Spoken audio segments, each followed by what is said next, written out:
to the Harbor.Church podcast, everybody. And welcome especially to you, Allison Petty, our very special guest this week. Mm-hmm. You will for sure hear me refer to her as Al throughout this. That is her most often used nickname.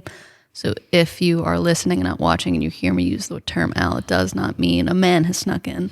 It is the same young gal, Allison, just being referred to colloquially. But Al's been coming to Harbor for quite some time, has served and led in many different capacities over the years. Just reminded me that the whole title of Second Helping, was it your actual idea? I think it was a combination of Pastor Josh's idea of wanting to do the more content, and then the Second Helpings, I believe, was the idea was mine. Maybe Bobby. I'll give her some credit. Trademark Allison Petty, Second Helpings. Yeah. Well, thank you for being here. As you know, maybe our listeners know, we just kicked off a new series at Harbor, Sinking Ships, talking about relationships, an area we all certainly have room to improve in, whether that's marriage or friends or kids or coworkers or whatever. If you're interacting with humans, that's a relationship, and God's got stuff to say about it.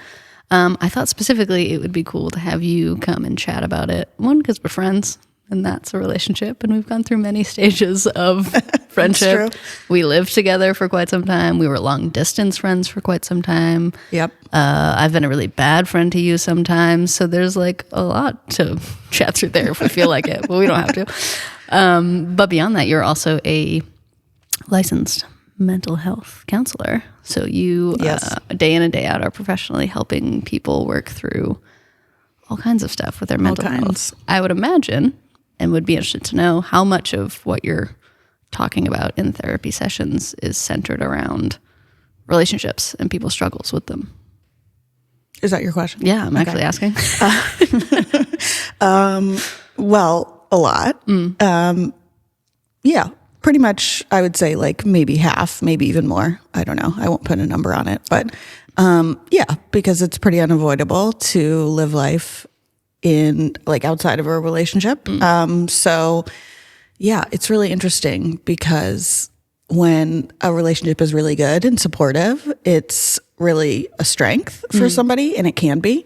And then when it's not, it's, really limiting. Yeah. And that's also something that hopefully I am offering to my clients is a relationship, because that's what it is. With unconditional positive regard, no judgment, support, but also reflection and, a non-biased kind of point of view that it's pretty hard to have in your family or in your friend group or whatever. It's pretty prevalent, of course. What's interesting and just occurring to me is the way that you describe that is it's almost a little bit mirroring some of our relationship with God, right? Like that is who we can talk to that has unconditional, thank goodness, positive regard for us and does not have judgment and has the best possible guidance to give us if we'll give him a shot. And it's not, his well-being does not hinge on who we are or how we act, unlike many of the humans in our lives. Yeah. No, it is funny. I mean, I'm not a quote unquote Christian counselor, but that's not how I practice, at least, because that's not the setting I work in. But it is really interesting. People ask me that a lot, like, oh, how often does the topic of God or religion or faith or whatever come up? And, it does every once in a while. It's always prompted by the client, of course, and I can kind of go with it. But it is funny how the themes of what the Bible say really come up like a lot. I bet. Maybe because they're truth, Could be that. Yeah. But it is really interesting. You can kind of weave some things in sometimes, intentionally and unintentionally. Yeah, that people don't even realize you're hitting them with some biblical truth. Yeah, it's true. Yeah. I actually specifically wanted to ask you about, because Pastor Josh mentioned in this weekend's message this whole idea of relationship killers. And then I forget the terminology used, but basically the things that can help save our relationships. And both sides of the coin of communication kind of came up. How if it's good, that will help you get through any kind of conflict. And if it's bad, that will help any kind of conflict immediately get worse. But especially he kind of wrapped it up in this idea that I've heard you talk about totally separately over the years of unmet, unexpressed expectations. Yeah. Talk to us a little bit about that.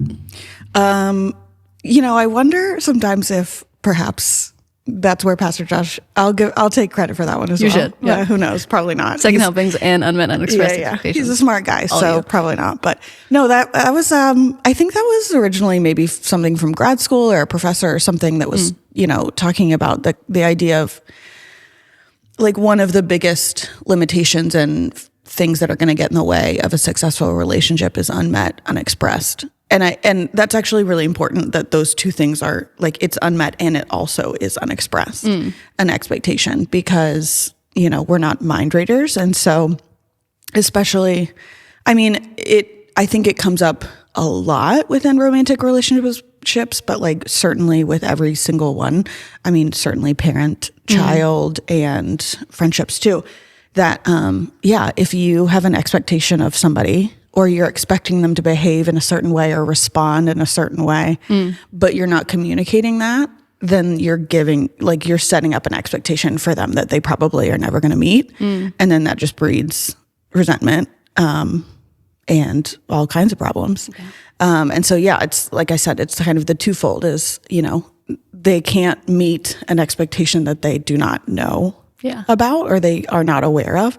And unfortunately, surely sometimes, people are not meeting expectations that they do know, right, for a whole host of reasons. But that's like, it can, it's all about the communication. Like Pastor Josh was saying, it's about like, just, that's like the root of a lot of, of issues is somebody, and maybe they are aware of it and maybe they're not. I would say a lot of times they probably aren't.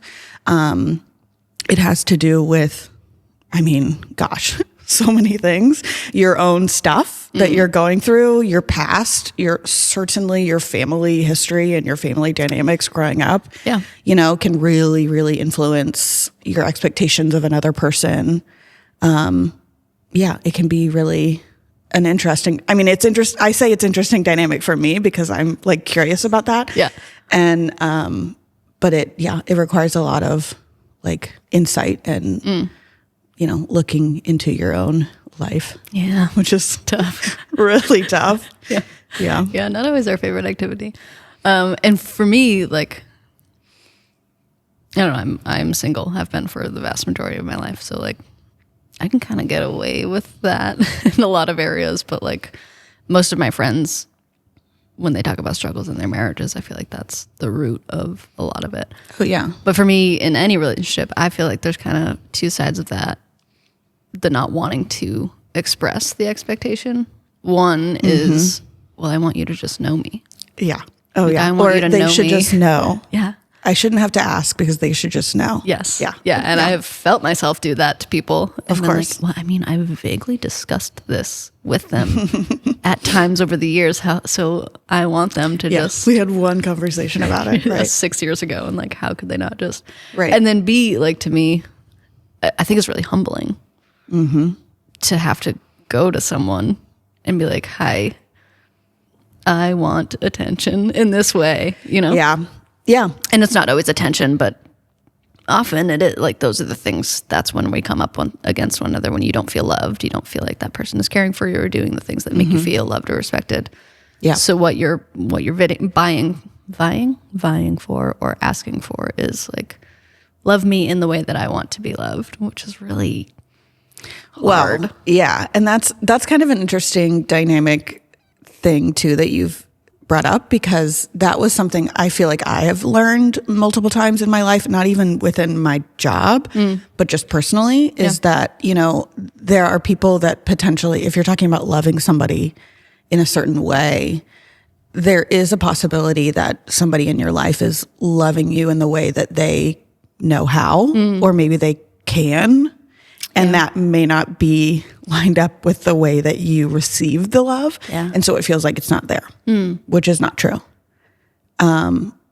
Which is weird. It's like, it takes a lot of, I don't know, it takes a lot of work to realize that, but that's something that I've gone through with people, friends of my life. And certainly like, my marriage a little bit too, actually, but definitely friends of like, okay, well, this person, they, maybe their love language or the way that they are expressing our friendship isn't what I think I want from them. And so it feels like, well, they don't care about me. Right. And like, that's not always accurate. Yeah, that's interesting. And that's something I've been having to wrestle through too, is I kind of want the burden of my feeling love to be on them, when actually I think if I'm right with God and finding my fulfillment in him and his love for me, then actually it's on me to take a step back and recognize, like, do the work myself, which might be a conversation, but it may or may not involve the other person sometimes, to say, how are they expressing love and how can I learn to keep an eye out for that and accept it. Right. Because they are trying, Yeah, hopefully. Yes, and there are certainly relationships where they're not, and that's a whole separate conversation. But like, right. Even with you as my friend, like, we're very different human beings. We express love in very different ways. Yeah, and like I learned as we got deeper into our friendship, and especially as we lived together, like, you're kind of like a ninja when it comes to love expression, where like you tend to be more behind the scenes. Like, you're probably you're not gonna like, publicly announce your love for me as a friend, and I don't even want that. And that's a weird way to say it, but like, you're incredibly thoughtful. Like, you will leave a note or get a gift, or like, you'll be thinking about me when I'm not around and finding a way to express that. That is not necessarily you pouring out via words, but in acts of service or gifts or whatever that like prove that, oh, you care. And I know you don't just do that for me, you do that for all the people you love. You're very, you'll bake things or buy a random gift or whatever. You've, bought gnomes for my mother multiple times. True. Because you think about her and you care about her, and that's meaningful if you learn to look for it. Yeah. I wonder too, so as our listeners may or may not know, you moved to the Cape from Nashville. How many years ago now? It was like 7 or 8 years. Yuck. 2018. Wow, that feels wild. I know. Yeah. So 7 or 8 years ago, you were fresh out of grad school, came up here, didn't intend to stay, God had other plans. I'm just gonna have fun for the summer. Okay, for the summer. 8 years later. Joke's on me. Yep. Yeah, clearly God had some other things figured out there. Yeah. But we've never really talked about this, but what was it like to completely transplant your entire life? You knew one person, which was me. Tough start immediately. But like, you had to build relationships and build community. And I think for a lot of the people listening, you want that. Like, most people want friends and they want depth. Everybody wants friends. Yeah. Some people I talk about that a lot, actually. Not to at work. Yeah. Oh my gosh, constantly. Yeah, yes. Imagine. And it feels like, especially in a church setting, we can all the time just be like, make friends, go do it. Yeah. And it's like, that feels terrifying and intimidating, but you do have to put yourself out there, right? We just talked about yesterday, a man who wants friends has to be friendly. That is in the Bible. Yeah. What was it like for you? And maybe what are some things you learned in just trying to build a community out of basically nothing, and successfully, I would say? Yeah, I think so. Gosh, hopefully. Well, I will say this, I'm going to get to an actual point, but I also came into Harbor. We were in the basement for all the OGs. That means nothing for most of you, and that's okay. But the church was a lot small. I mean, just a percentage, like tiny, whatever they call it. It's very small. Yes. And so that was part of it. And the reason I say that is not to say like, oh, Harbor's so big now, so it's pointless. But no, I mean like the real relationships. We talk about it a lot with connect groups and growth groups and stuff. Like, your real in-depth relationships are happening in the small ways. And so it's in the groups, or it's in like hanging out, or, watching the Super Bowl, which is part of kind of like, so yes, so we were friends. I came up to visit a bunch of times. I got to know several people who were, part of the core of Harbor.Church. I remember one of the times that I visited was a Super Bowl weekend. Huge deal. Not planned, by the way. Yeah, I don't think you would have planned that. No, I wasn't. And it was the whole thing. But I remember like you and I had been talking about, hey, maybe this is a thing that you could come up for the summer. And I wasn't taking it seriously. And I remember sitting actually in Pastor Josh's living room, we were watching the Super Bowl. And I remember just like I had made enough connection at that point that I remember having a very specific moment of, this is a real thing and I could be a part of this. And like, this feels real and good. And a lot of that had to do with like, I was very welcomed. I was very accepted. People seemed to care about like hanging out with me, which was like pretty cool. But yeah, no, I mean, to answer your question, the community building aspect was, I mean, the answer to that is the church. Yeah. Because one, it was helpful to, I guess, like it was an understanding that we all had the same kind of foundation and ultimate purpose. Yeah. And so, that was pretty huge, especially on Cape Cod, and in New England, which was a whole new culture environment for me. But yeah, I mean, I think a big part of it was like just going out of your way to spend time with people and get to know them. And you said something before about being vulnerable, I think, which is like so annoying. Yeah. Let me tell you. We hate it. But like, we must. That's kind of what it takes. Yeah. And so, and also something you said just a minute ago is absolutely true. Like, okay, what does it mean to be a friend? Or what does it mean to have friends? It means being a friend. Yeah. And hopefully that was something that I did, but yeah, I think it was mostly the church. It was doing the random things like hanging out at Snake Pond that one time and going, watching Super Bowl games and doing random stuff at the church. Like that's kind of where your relationships and that's how you get to know people.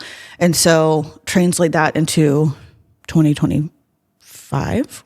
That's the year we're in. That is, yeah. Who knows? That's, getting involved in serving and being in groups and actually caring to get to know somebody else. I would say it was just such a big part for me of like how to get to know people and what that means and all of that. Just showing up and saying yes to stuff. Yeah, pretty much. Yeah. And that's a good point too. You made of, and maybe your profession was a little helpful for you in this area, but I think you specifically are a curious person about other people. And I vividly remember, because you and I didn't even know each other that well early on when you first started visiting or whatever. And I remember you like just asking really intentional questions that made me feel like, oh, this person like cares that I exist and actually wants to know more about me, which led to conversations, because we could have stayed shallow friends forever. I'm great at that. I'm an excellent shallow friend. Hit me up for pointless conversations. Please. Here to help. But like somebody has to be the first to go deeper, like to take it a step. If what you want is deep relationships, someone's got to dip in that toe first. Yeah. Well, and I mean, we won't get into the details, but one of the biggest reasons why we are friends, real friends, was one of those, maybe one of the first weekends that I came up. We went to breakfast and like a crappy breakfast. It wasn't good, I think. It was the egg and I. Oh, wow, you're blowing up the spot. Okay, cool. I'm not saying it was crappy. I'm so sorry. It was just like whatever. Yeah. Anyway, it doesn't matter. But no, we're at breakfast and we got into the fact that both of us were kind of going through a similar life situation with other friends, actually. Yeah. And I think that was a huge opportunity that we both ended up taking, which was like, okay, it feels safe to talk about this and be a little bit vulnerable. And it was like, oh, you feel that? Wait, oh, you Not too? alone? Okay. Yes. Right. Oh, wow. Okay. And then I feel like that was what really cemented the friendship. Look at us now. Look at us now. But On a podcast. right. The true goal of all friendships. But it's true. I mean, that's like, I think that's what is required, is you have to be real about yourself. And also, like you said, curious. And, sometimes, people could call it nosy, but like I prefer curious. It's probably a slightly different flavor to both. But It is. That's true. Yeah. But it's, it's not gossipy. It's just curious about like, I wonder why they feel that way, or I wonder why they're doing this, or I don't know, whatever. Yeah, that's cool. And that's a good point. Like, I think it can feel discouraging to keep showing up and keep saying yes and not finding a person that you really connect with, but it can all come down to one conversation, like truly. And I think it really did for us. And I know for me, that was an answer to a prayer, because I was feeling really lonely, and I was in the thick of it, and I didn't feel like there was anyone I could talk to. And then like this random girl from college that I didn't even know that well was like, I'm interested in Cape Cod. I was like, all right, come hang if you want, I guess. And like, we, in that moment, I believe you were the one to start it, which is no surprise in terms of have no memory of our vulnerability skills. I imagine you were the one to lead it, but truly in that moment, I was like, oh, this is God showing me that I'm not by myself, and there is someone else I can talk to, and like, I am not the only person in the entire world to go through this thing, and it is probably going to be okay. Right. And then he took that and ran with it, and now we're one of my closest friends, which is very cool. And you're like, married to my other friend, and you guys are having a kid, and all this stuff is happening. Wild. Wild. Well, and I also will say this, like, one thing I was thinking about as I was preparing for this, for the 5 minutes, but one thing it's funny, I won't like, I would also say that the vulnerability part can be a really important step of maintaining and continuing relationships, which again, how annoying. Yuck. But, there are certain people I can think of, and I'm not going to name names, but like there's certain people that like our personalities are just different, and we are good friends, and I love them, and I trust these people, and we've gone through a lot, and I love spending time with them. But if like, maybe I've said this to you before, like there are people who I'm like, oh my gosh, if I only experience them in a way that like is very specific, right? Like they're like, maybe they're a little bit more outgoing than I am, and you're which at is a party super or easy to something. do. Yes, yeah. And like they're being themselves. And I'm like, oh my gosh, okay, like chill out, which is so mean, but it's true. It happens. But there are times that, maybe people in your life, you kind of find yourself like, okay, like they're this or they're that. And what I have literally done before is with these people in my life, I will intentionally seek out like one-on-one hangout time with them. And every single time I leave one of those times and I think, gosh, that was so good. Yeah. That was so I love them. interesting. Like that was so fun. That was so intentional. I'm so glad I spent that time with them. But it also requires, putting yourself out there a little bit. Putting yourself out there, or like, hey, inviting yourself over to somebody's house, which I don't always, encourage people to do, but certain relationships you can. Right. But it's taking that step of like, this person is my friend and I know that, and like the bitterness or the or the whatever is going on in my heart is not actually real. And so I have to like go out on a limb and, spend time with them and get to know them and see what's going on in their life. And then it's always coming back positive and, Yeah, that's good. And it's like, it's my responsibility to do that. Right. And if everybody decides that it's their responsibility, imagine how much better all of our relationships would be, But like, it has to start with me, It's true. It has to start with us as individuals, between us and God. Like, soften my heart first. Pastor Ron was just talking about that last week in the podcast. Nice.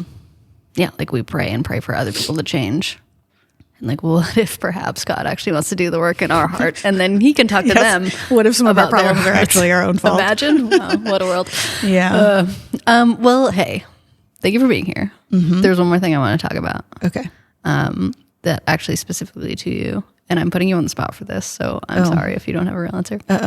We just launched this past weekend this campaign, Harbor Was Here, which I'm psyched about.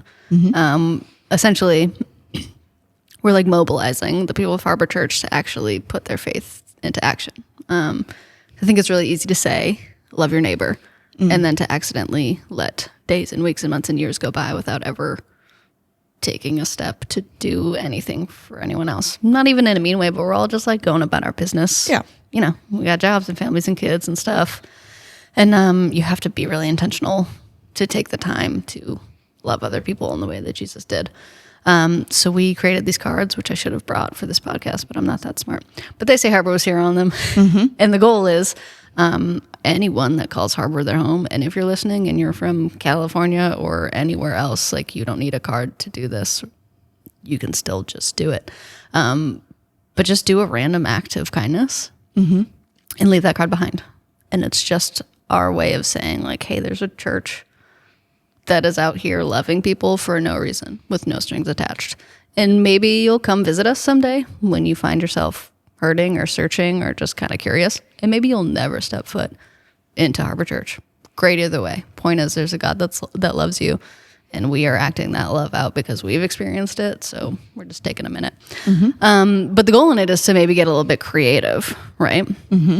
So with zero preparation, and I'm so sorry, but because you are kind of a love ninja, and are good at being sneaky, and like you have multiple times in my life just like secretly done a kind thing for me that I didn't find out until later was you, or maybe I've never found out. Do you have any thoughts on some things that our people could do, whether they're totally free or maybe they cost a little bit of money, maybe some of them cost a lot of money, but some random acts of kindness that might be fun ideas to get the juices flowing on just how to love a neighbor?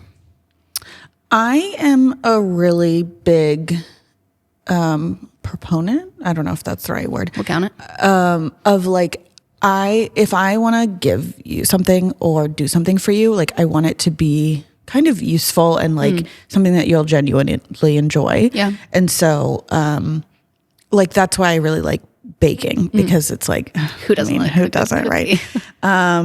You know, like my father-in-law loves these chocolate chip cookies that I make, and I'm like, I will make them for you all the time because he's so happy when I make them. So easy. But it's so, yeah, it doesn't have to be hard or complicated. I think it's just like being thoughtful about the needs of another person, or maybe even just like trying to, like, what would be a blessing for somebody. And so like, oh gosh, I don't know. It's a good question coming up with specific examples, but, I mean, I think maybe, well, I can think of one thing that I try to do with certain people that doesn't always work is, grocery pickup orders, because I live near a good grocery store. Yeah. And so I've done that before. Like, hey, can I pick up your grocery order and deliver it to you? Or babysitting, taking care of a child. Yes. Not like hardcore, but, even just like, hey, I don't know, there's a lot of kids around and parenting is hard, they say. And maybe it's like, hey, can I take your kids and give you and your spouse a date night? Like that is a huge blessing. And doesn't have to, like babysitters are expensive. Yeah, they are. And so, like that's really cool. Or like I said, I mean, a lot of it has to do with like time. How can you,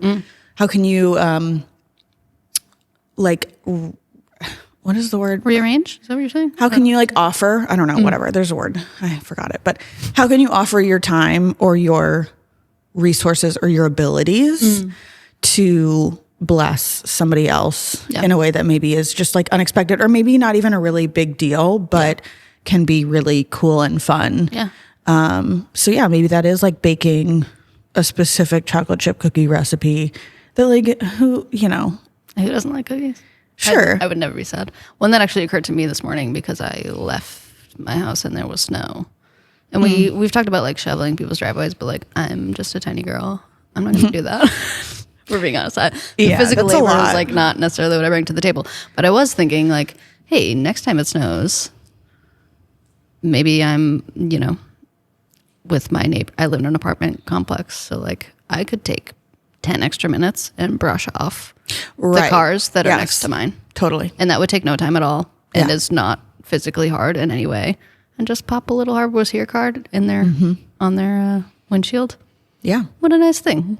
Yeah. Cost me literally nothing except being organized 10 enough to get up a few overtime. minutes earlier. Right. Yeah. And that's like such a blessing, and they'll never know it was me, and it's not about me anyway. And I get to go about my business knowing I did something kind for someone else, and maybe God will use that to draw them to him. Yeah. Yeah. And also, like, not that this is the reason to do it, but it often turns into something that feels really good, makes you feel really good. Yes. Not the point of Harbor was Yes, here, but but almost, an like- added benefit. Yeah. And maybe like God designed us in such a way that acts of service actually be in bless relationship? us. Imagine. Oh, so interesting. Look at us go. Yeah, no, I think it's, I like the idea. I mean, the video that you guys did was like, raking leaves and stuff. And I think what I really liked about what Kaylee said was like, this winter is so bleak. Yeah. The winter sucks around God here. is really tough. Yes. And so like, maybe that's, there's no sunlight. So like, maybe, I don't know, maybe there's just something to do. I think, what actually is really cute is people really love, people love handwritten cards. Like, it's just so stupid easy. Yeah. And it's Like a lost art. and it really makes it's so cool. It's fun to get mail that isn't a bill or a catalog. Or hand one to your barista. Exactly. Or whoever. Yeah.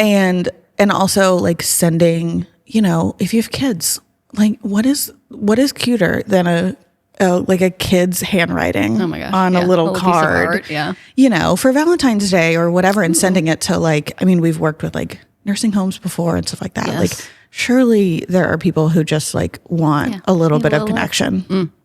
Good point. Yeah. Yeah. Yeah. Well, lots of ideas out there. We'll have more coming out.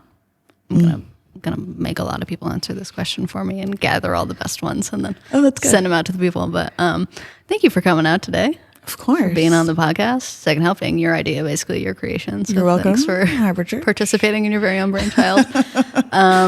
And yeah, man, we'll be praying for you guys and your relationships. And I think there's lots to glean from our resident counselor / therapist / whatever you want to call it.